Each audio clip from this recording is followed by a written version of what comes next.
দেখো আলাদিন, আমি জানি তুমি আমার মেয়েকে অনেক ভালোবাসো, কিন্তু আমি তো তোমার কাছে আমার মেয়েকে বিয়ে দিতে পারবো না, কারণ আমি চাই না আমার মেয়ে কোনো গরিব ঘরে যাক। আমি রাজা হয়ে আমার মেয়েকে গরিব ঘরে বিয়ে দিতে পারি না।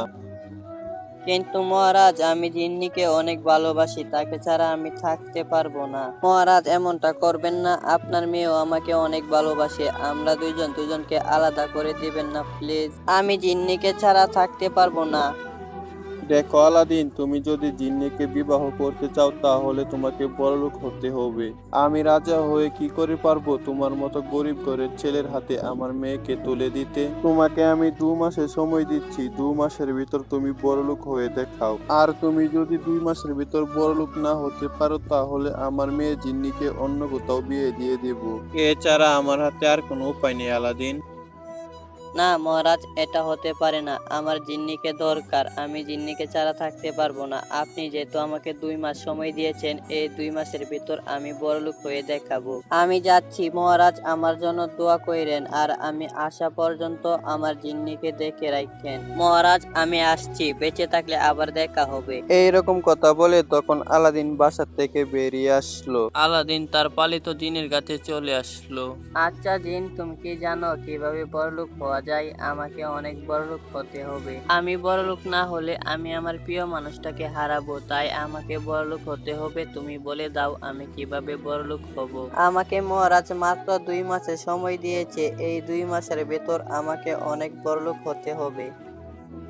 দেখো আলাদিন, এত অল্প সময়ে বড় হওয়া অনেক কঠিন, কিন্তু একটি রাস্তা আছে। কিন্তু তুমি কি পারবে? আমি যদি তোমাকে সেইখানে পাঠাই আর যদি তুমি না পারো তাহলে তোমার জীবনও যেতে পারে। এখন তুমি ভেবে বলো। আমাকে তো যেতে হবে জিন, এতে ভাবার কিছু নেই। তুমি তাড়াতাড়ি আমাকে যাওয়ার ব্যবস্থা করে দাও। আমার ভালোবাসার মানুষের জন্য এইসব রিস্ক নিতেই হবে, তুমি ব্যবস্থা করে দাও, আমি যাব।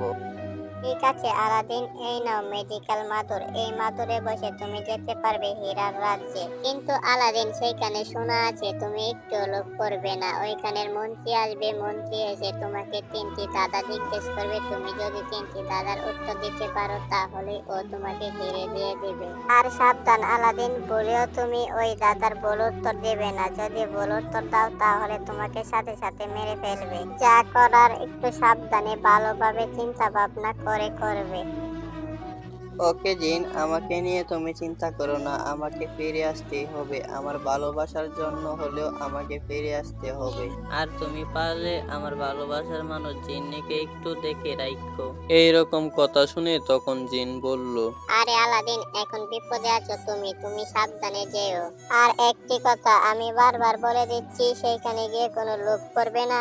আর ওই মন্ত্রী যে 3টি দাদা জিজ্ঞেস করবে সঠিকভাবে উত্তর দেবে। তারা এইরকম আলাপ করছিল আর ওইদিকে রাজা মন্ত্রীকে বলল, আচ্ছা মন্ত্রী, ওই গরিব আলাদিন কি পারবে 2 মাসে বড়লোক হতে? তুমি জানো ওই গরিব আলাদিনের কাছে আমার মেয়েকে বিয়ে দেওয়ার কোনো ইচ্ছেই নেই।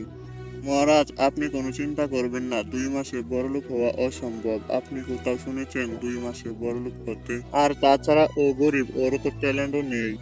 কি বলবো আমি, বলো তো? ওর কাছে আমার মেয়েকে বিয়ে দিলে লজ্জায় আমার মুখ দেখাতে পারবো না। আমার মেয়েটাও এত গরিব ছেলেকে ভালোবেসে বসেছে। আমি আলাদিনকে 2 মাসের সময় দিয়েছি, 2 মাসের সময়ের ভেতর সে যদি নিজেকে গুছিয়ে নিতে পারে তাহলে আমার মেয়েকে বিয়ে দিব, আর না হয় অন্য কোথাও দিয়ে দিব।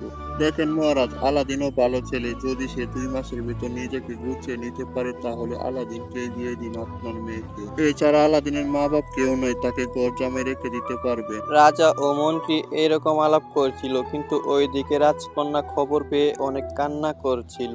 ওইদিকে আলাদিন যাওয়ার জন্য প্রস্তুত ছিল। তো আলাদিন, যাওয়ার জন্য রেডি তুমি? তাহলে আমি এই মাদুরটাকে উড়াই। হ্যাঁ বন্ধু, ওরাও বিদায় বন্ধু, আবার যদি বেঁচে থাকি তাহলে দেখা হবে। এইরকম কথা শুনে জিন বলল, আরে বন্ধু, এরকম কথা বলো না, একটু সাবধানে যাবে আর উত্তরটি সঠিক দেবে। এইরকম কথা বলে তখন জিনটি অদৃশ্য হয়ে যায় আর আলাদিন রওনা দিল আকাশ পথে সোনার দেশে যাওয়ার জন্য। আলাদিন মনে মনে অনেক ভয় পাচ্ছিল সে জীবিত ফিরে আসতে পারবে কিনা। আলাদিন এটাও ভাবছিল সে আজকে গরিব বলে তার গার্লফ্রেন্ডের জন্য এত কষ্ট করা লাগছে। এবার এভাবেই আলাদিন আকাশপথে আজকে 4 দিন ধরে উড়ে বেড়াচ্ছে। আর ওইদিকে আলাদিনের গার্লফ্রেন্ডের মন খারাপ, অনেক দিন হয়ে গেল আলাদিনকে দেখে নাই। আর আলাদিনের জন্য খুব চিন্তা হচ্ছিল তার। আজকে 10 দিন ধরে আলাদিন আকাশপথে উড়ছে। আলাদিন সোনার দেশের কাছাকাছি চলে আসলো। আর কিছুক্ষণ পর আলাদিন সোনার দেশে ল্যান্ড করলো। আলাদিন সোনার দেশে ল্যান্ড করে বলল, আমি কোথায় চলে আসলাম? চারদিকে শুধু সোনা আর সোনা, গাছের পাতা পর্যন্ত সোনা। এটাই মনে হয় সোনার দেশ। আচ্ছা, আমাকে তো জিন বলেছিল সোনার দেশে নেমে সামনে এগিয়ে যেতে। সামনে এগিয়ে গেলেই নাকি আমি গুহার ভেতর ঢুকে যাব। এত স্বর্ণ দেখে আমার লোভ হচ্ছে, কিন্তু লোভ করা ভালো হবে না। আমি সামনের দিকে এগিয়ে যাই। এইরকম কথা বলে তখন আলাদিন সামনের দিকে এগিয়ে যেতে লাগলো। আলাদিন ভাবতেই পারে নাই সে সোনার দেশে চলে এসেছে। আলাদিন রেখে যাওয়া মাদুরটা সেখানে অদৃশ্য হয়ে গেল। ওইদিকে আলাদিন গুহার ভেতর ঢুকে গেল। আলাদিন যে রাস্তা দিয়ে যাচ্ছিল মানুষের কঙ্কাল পাচ্ছিল।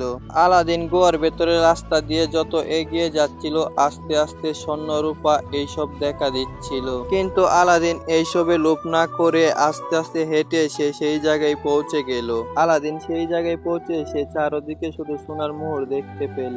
আর কিছুক্ষণ পরে সেই জায়গার মন্ত্রী তার সামনে আসলো। মন্ত্রীটি বলল, কে তুমি? তুমি এই গুহার ভেতর কিসের জন্য এসেছো? কোথা থেকে এসেছো তুমি? মন্ত্রী মশাই, আমি অমৃতনগর থেকে এসেছি। আমি অমৃতনগরের রাজকন্যাকে ভালোবাসি। এখন আমি গরিব বলে মহারাজ আমার সাথে রাজকন্যার বিয়ে দিতে চাই না। মহারাজ আমাকে 2 মাসের সময় দিয়েছে। 2 মাসের ভেতর আমাকে বড়লোক হতে হবে। তাই আমি আমার পালিত জিনের সাহায্যে এখানে এসেছি। এখন মন্ত্রী মশাই, আশা ভরসা সবই আপনি যদি চান তাহলে আমাকে বড়লোক বানিয়ে দিতে পারেন। সেটা ঠিক আছে, কিন্তু এখানে শর্ত তুমি জানো, এখানে যদি কেউ আসতে পারে তাহলে সে বড়লোক হতে পারে আমার 3টি দাদার উত্তর দিয়ে। আর যদি আমার একটি দাদার উত্তর না দিতে পারে তাহলে আমার হাতের ছুরিটা দেখছো, এইটা দিয়ে এক কোপে তার গর্দান নামিয়ে দেই। মন্ত্রীর মুখে এইরকম কথা শুনে তখন আলাদিন বলল, সমস্যা নেই মন্ত্রী মশাই, আপনি জিজ্ঞেস করুন। এসেছি তো আমাকে বড়লোক হয়ে যেতেই হবে, আর না হয় মরে যাব। সমস্যা নেই, আপনি দাদা বলুন।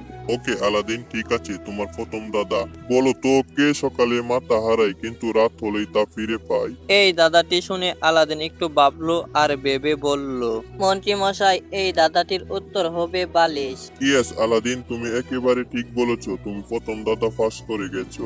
এখন তুমি দ্বিতীয় দাদার জন্য রেডি হও। মন্ত্রী মশাই একটু ভাবলো আর ভেবে দ্বিতীয় দাদা জিজ্ঞেস করলো, বলো তো, কোন জিনিস গাছে সবুজ, দোকানে কালো, বাড়িতে আনলে লাল? মন্ত্রী মশাই, এই দাদাটির উত্তর হবে চা।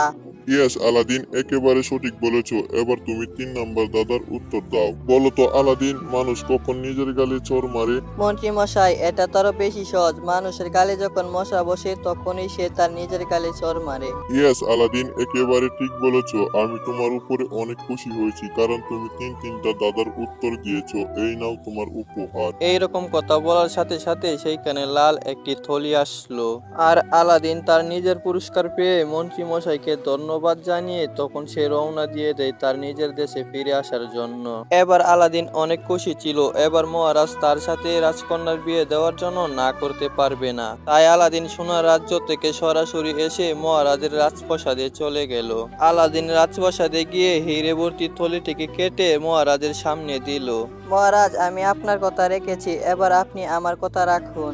আমি সোনার রাজ্য থেকে সবচেয়ে বেশি দামি হিরে নিয়ে এসেছি। মহারাজ হীরার দিকে তাকিয়ে দেখে হীরা ঝকঝক করছে। তাই মহারাজের অনেক লোভ হয় আর মন্ত্রীকে বলল, মন্ত্রী, এভাবে তাকিয়ে কি দেখছো? আলাদিনের সাথে আমার রাজকন্যার বিয়ে দেওয়ার জন্য ব্যবস্থা করো তাড়াতাড়ি। হ্যাঁ মহারাজ, এটা কি বলা লাগবে? আমি সব ব্যবস্থা করছি। এইরকম কথা শুনে আলাদিন খুব খুশি হলো আর তাদের বিয়ের অনুষ্ঠান শুরু হলো। পণ্ডিত মশাই তাদের বিয়ে দিয়ে সুন্দরভাবে বুঝিয়ে দিচ্ছিল ভালোভাবে জীবনযাপন করার জন্য। আর চালাক মহারাজ তাদের বিয়ের ব্যবস্থাটা অনেক ছোটভাবে করেন যাতে কিছু অল্প টাকা খরচ হয়। আচ্ছা বৃহৎ, যাই হোক, এত কষ্ট করার পর অবশেষে তারা দুইজনের একসাথেই বিয়ে হলো। তো ভিউয়ার্স, আজকের মতো এখানেই বিদায় নিচ্ছি। আর যেহেতু কার্টুনটি মোবাইল এডিট তাই এতটা প্রফেশনাল হয়নি। আপনাদের কাছে ভালো লাগলে কমেন্ট বক্সে বলে যাবেন। তো আজকের মতো এখানেই বিদায় নিচ্ছি। সবাই ভালো থাকবেন, নিজের খেয়াল রাখবেন। আল্লাহ হাফেজ।